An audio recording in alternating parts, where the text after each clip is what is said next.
So welcome. I'm Stephen Fulder. I've been teaching Dharma, Buddhist teachings, meditation, mindfulness for 25 years.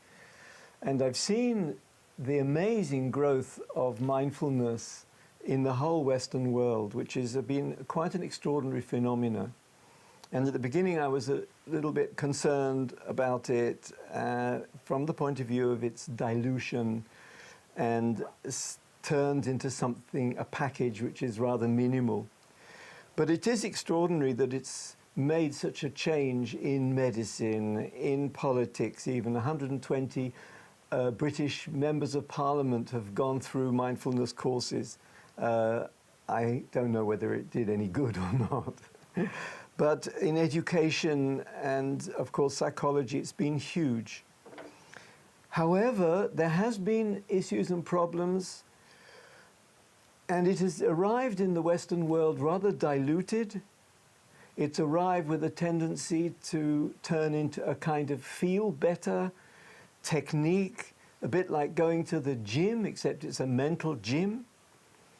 In a more subtle place, and I would say social, political place, it has had a tendency a little bit like Soma in the book 1984 by, in which Soma is a kind of a pacifier of the masses to make sure they have a good time, they're relaxed, they're calm, and they don't make rebellion. And so it is, mindfulness has that problem that in a way it may be used to maintain the values, the consensus, and the problems that we face, rather than, in its original sense, something radical that makes change both in the person and in the world. And just a small example, in companies, mindfulness can be used just to make people feel a bit happier, but meanwhile the company is doing a very unethical kind of bottom line activities which people are not reacting to. Same in the classroom.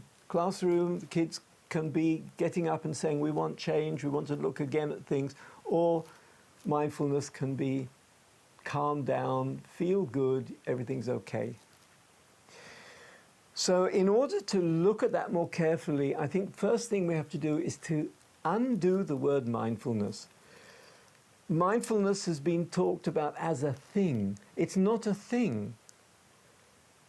We can't just say it's a thing and then judge it. Instead of that, we have to ask, what is it really? How is it used correctly or incorrectly?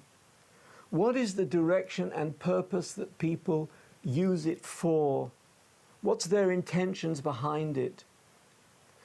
What is the cultural context that mindfulness is used? What's the pressures of the society and the consensus? For example, inside the classroom, the consensus and the pressure of the culture, which mindfulness then has to conform to. So it's a bit like saying, judging mindfulness in a sense as an isolated thing is a bit like going to someone and saying, well, I don't like your cooking.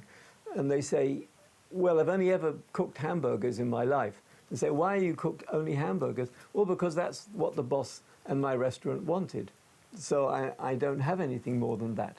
So we really need to go beyond that and ask, what is really the cooking and why it's not fully manifested as the skill that in a way is the origin of mindfulness. So 2 words about mindfulness and its origin, which is important here.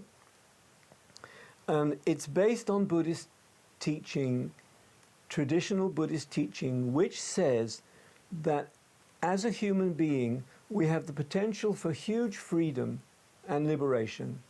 But the place to look for that liberation is not somewhere else, but right in the heart of our experience. And if we look directly and clearly in the heart of our experience, we find ourselves much freer than we ever imagined. And it's based on awareness, and in a way, we're not free because we forget that we're aware, we forget our power, And so we end up functioning on automatic pilot. And so mindfulness is instead of functioning on automatic pilot. And it's remembering to be aware. In other words, we do know how to be aware, but we forget. The word sati, mindfulness, in the Pali language means remembering. It's remembering to wake up to our experience, to shine the light on what is our experience in the body, in the mind, in feelings, and in also our inner world and our outer world. The first words of the Buddha in the classic text on mindfulness, Satipatthana Sutta, is mindfulness is inside and outside. It's not just a technique to withdraw from the world and go back into ourselves. And so we have to ask, what is it that helps us to feel better in mindfulness? Why is it this feel-good factor of mindfulness? So it's not a technique to kind of recruit happiness, to invent happiness. The quality of feeling better in mindfulness is that because we live close to ourselves, we begin to meet how we really live and our actual life. And that makes us feel better instead of disconnecting from our life or drowning in anxieties, worries, concerns that come into us. Instead of that, we meet our real life. We connect. Mindfulness, the basis of mindfulness is connection. So I just want to read part of a poem from my book, What is Beyond Mindfulness, that just expresses this. Have you forgotten the edges of leaves, the soft fur of cats, myths in the shapes of clouds, the stillness of the moon, the song of the wind, your own soft breath dissolving the boundary between you and the world? Have you forgotten that your troubled mind still loves stars and can see the pain behind another's eyes? Can you allow yourself to love yourself just the way you are and do the same with every stranger on the road? So I'm reading this poem because it shows some of the qualities of mindfulness that we shouldn't forget. Qualities that firstly are inner and outer, connecting us to the world, the stars, a stranger in the street, the pain of others. Secondly, mindfulness has in it kindness and compassion. It's already there. Thirdly, mindfulness has in it the sense of allowing both pleasant and unpleasant experiences and not trying to control the world in order for us to get happy experiences all the time. And another point is mindfulness is, it's important, a power that welcomes what arises, to give us the readiness to be with what is, rather than turning ourselves away, running away, hiding from, or shutting down. It's allowing, it's being open. That's in the poem, that's in the essence of mindfulness as well. Now, in the tradition, mindfulness is always part of a much bigger practice context. So it's one of the eightfold path, which when the Buddhist tradition says, how do you actually free yourself? There is a path, and it has 8 parts to it. Mindfulness is just one of the 8 paths, which include, for example, right speech, learning to what is speech, what is a thought, what is intention, what is our view, how to act in the world, and so on. Mindfulness is, for example, one of the 5 powers, and I have a new book out on the 5 powers, mindfulness is just one, and it's combined with trust and energy and calm and concentration and wisdom. So in that context, what happened, mindfulness arrived in the West and became really the only, it extracted itself, or the West invited mindfulness in and left behind many of the other qualities, powers, potentials, and practices which should be linked with mindfulness. So mindfulness was in a way extracted from its context in order to import it from the East into the West.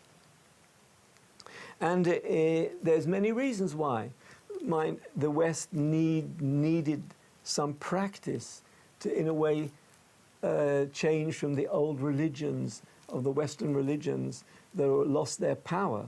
The West is an individualistic culture. So mindfulness is a practice that the individual can do at home or in a group and transform individually. The West isn't so interested in the community context of mindfulness. And the West is functional, material, and busy with self-development. And mindfulness just fits that beautifully. But it's self-development of the mind. So the West invited mindfulness in and left the rest behind. But it is the way that a teaching from elsewhere always goes into a culture. When Buddhism arrived in Tibet, it arrived in a very minimal way from some wild Indian sadhus that brought Buddhist teachings into the West in a rather minimal way. When Buddhism arrived in China and Japan, it arrived in a minimal way, because that's the way teachings arrive in new places. They can't arrive as a whole total package new. They come in like through the door, they open the door, and they insert themselves a bit like yoga came into the West and became very minimal as physical exercises, hatha yoga, instead of the whole Indian spiritual teaching that is yoga. So because of that, myself and many other teachers who are deeply, deeply into the essence of mindfulness and its Buddhist context have actually felt very good about the way mindfulness has arrived in the West. I didn't used to be like that. I was rather worried and cynical and concerned about the dilution and about the abuse and so on.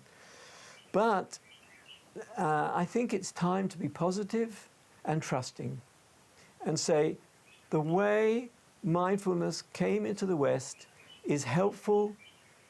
It's time to be here. It's right. It's helping many, many, many people, including in the classrooms and including in households all over the Western world, helping many, many people to feel empowered that they can transform. They have something to do, that they can make a change. So for many people, mindfulness is a gate. But for millions, it's a gate so that some can go through the gate into the garden. And of those millions, some will go through the gate and begin to explore more deeply beyond the minimal mindfulness. And because of that, I think it's basically a positive thing, even in small doses. So what people can cope with, the small dose, fair enough, start with that. So what are we going to do to transform the situation and help mindfulness to overcome the kind of limitations, abuses, and problems that I mentioned at the beginning? The first thing is to really get familiar with what mindfulness really is, instead of limiting it to a very minimal package of self-development. And one of the places that is right there in the heart of the mindfulness itself is that ethics. The whole thing doesn't work without ethics. If you're a soldier and you're practicing mindfulness, but you're doing it in order to kill people more effectively, something there isn't going to work. It's just undoing itself. And what will happen, I don't know. but something there.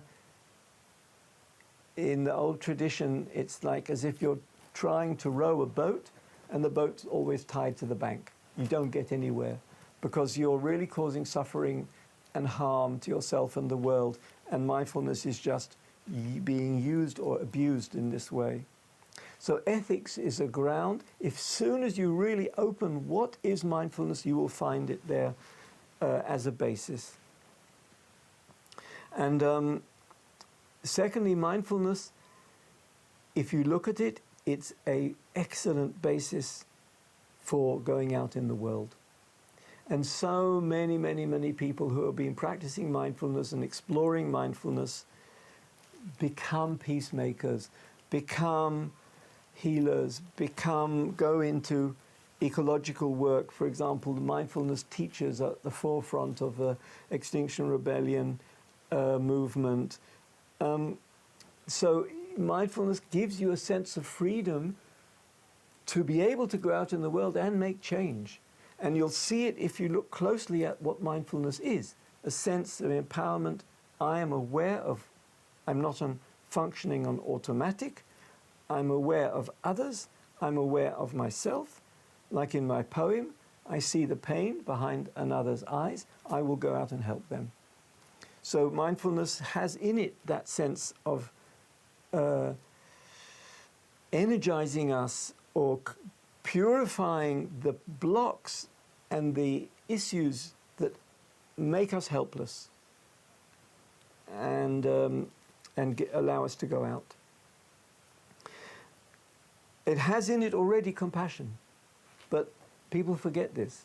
I once visited Mark Williams, gave a talk at the Oxford Mindfulness Centre, and Professor Mark Williams has developed a very beautiful package and a teaching package, MBCT, mindfulness-based cognitive therapy, especially for people with depression. And I asked him, what's the role of compassion in MBCT? And he said the whole thing doesn't work without it. It's utterly needed. And so as soon as you really kind of scrape the surface of mindfulness, you will see that it has compassion and kindness built in. In other words, if you're looking at your inner life, if you continue to be critical, attacking yourself, struggling, and so on, your mindfulness isn't really going to work. Mindfulness depends on you embracing your life and embracing your experience and being kind to yourself and then kind to others. So mindfulness connects us with the world. As I mentioned, it is about being aware of inner and outer worlds, not withdrawing, not shutting down. There is nothing in mindfulness that tells us to shut down. It can be, for a while, helpful, yes, to shut down a little bit. In other words, it can be helpful to sit quietly for half an hour in your room, take up the telephone, of course. But this is making an adjustment to give us the space to, yes, withdraw a little bit so that we can go back to our life, rather than being swept by the craziness and the busyness and the speediness and being swept away all the time.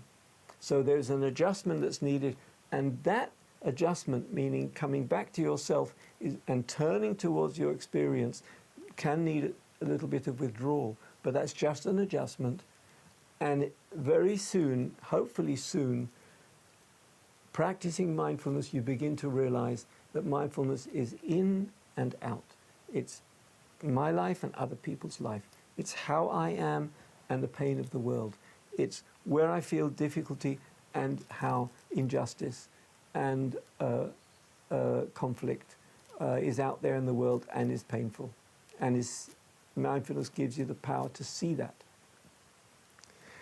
So it's very important that we can't control, and we can let go of the control of what mindfulness ought to be, because we're just not in control.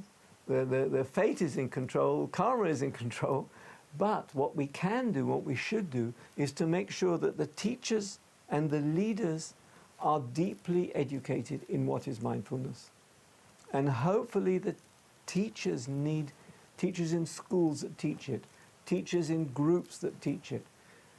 There we need to work and kind of really encourage the sense that they're not doing justice to the inner freedom that's possible if you do a quickie.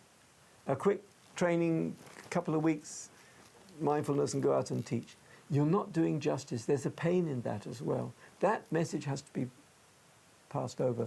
And I'm doing that constantly. I'm teaching the teachers of mindfulness in Israel, and I teach MBSR teachers constantly, and I teach them to realize that there is a much bigger world in this world of mindfulness. And that's my role, and that's what I enjoy. One of the things I enjoy is teaching teachers and giving them a sense of the bigness, the vastness of what it is that they've got beyond technique and beyond a minimal package. So at the same time, teachers should manifest and be examples of what mindfulness can help you to become. To go beyond issues of race, issues of labeling, issues of religion, issues of personal history, issues of conflict.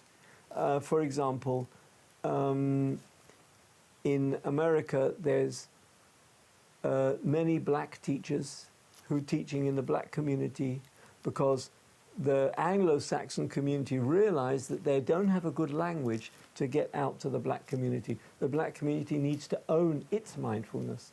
And so that's happening in Oakland and other places in America, which I think is very positive. I've tried to teach Palestinians here in Israel, and it's possible, but there needs to be Palestinian teachers to teach mindfulness in that culture. So that's one of the ways forward. Another point is the radical nature of mindfulness.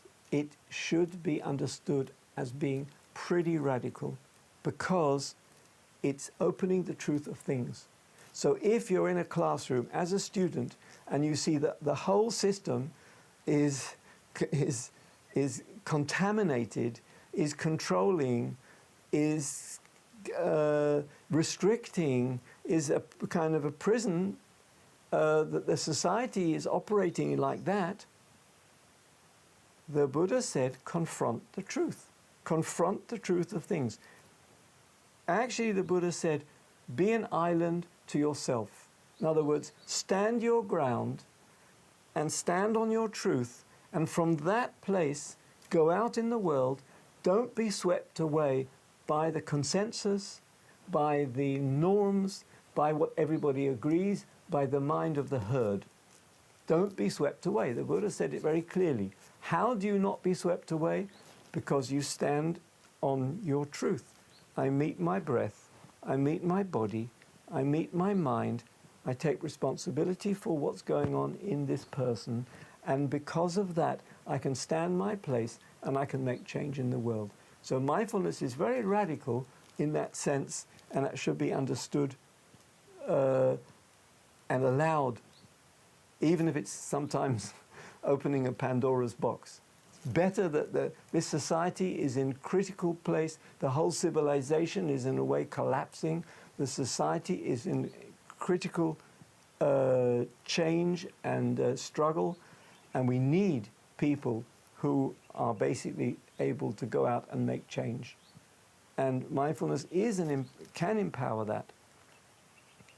So one of the places also to understand is actually to invite a little bit the context from which mindfulness came from. It's like, as I say, if you want to cook properly, go and see how the Indians do it, and then you'll be able to cook curries, not just hamburger. So the traditional aspects, for example, the 5 powers, which I wrote about, which is my new book. One of the powers is the power of trust. Now, the power of trust goes along with mindfulness. It's partly in there, but it's extending mindfulness to a place of trust. We really need it in today's world, when there is a tendency with the virus and with the ecology and with the climate change and with the insecurity of politics for everybody to get lost in anxiety, in panic, in insecurity, and in helplessness. And how to develop trust is a really important quality which we can learn from the tradition going along with mindfulness. One of the powers, the 5 powers, is trust. We can learn it. So touching mindfulness, that's really arrived in the Western world. Now let's invite trust. Let's invite wisdom. Let's invite calm, samadhi, concentration. So the wisdom mind is the mind of allowing change that is deep, that is in the personality, that is not just technique, but to sense that mindfulness with wisdom can really change the way we get up in the morning, we look at the world, we act in the world from a bigger place. And the final thought, in the tradition, the model is the model of feeding. It has there's a nutritional model in the Buddhist teaching, which many people don't know so well, but it's right there in the heart of the teaching. Meaning, instead of fighting, struggling against inner problems that you have or outer problems that you see, the nutritional model will say, feed the freedom and don't feed our problems or issues. So you have a problem like judgmental mind, sense of being victim, sense of being critical or judgmental. Instead of fighting this inner pattern, you feed your freedom and you just don't feed the problem. Attachment, non-attachment, is the language in the Western world, but in the Buddhist world, upadana is feeding. It's the word that attachment has been translated from upadana. So there's something in this whole tradition which is very healing. And it's feeding the solutions and not feeding the problems, rather than being part of conflict, attacking in the name of mindfulness or in the name of change, attacking them, anger, rage, conflict in the name of a better society or a better human being. So I think it's quite an important way to look at mindfulness, the nutritional model. And final word, mindfulness takes us beyond. We shouldn't forget that it's fundamentally a spiritual journey. So this doesn't need to put it way beyond most human beings, because I believe most human beings have in their core, in their center, an appreciation of their spirit, the pure spirit inside. In whatever dose we have it, but it is there, and we need to acknowledge it, and mindfulness can help with that. Thank you.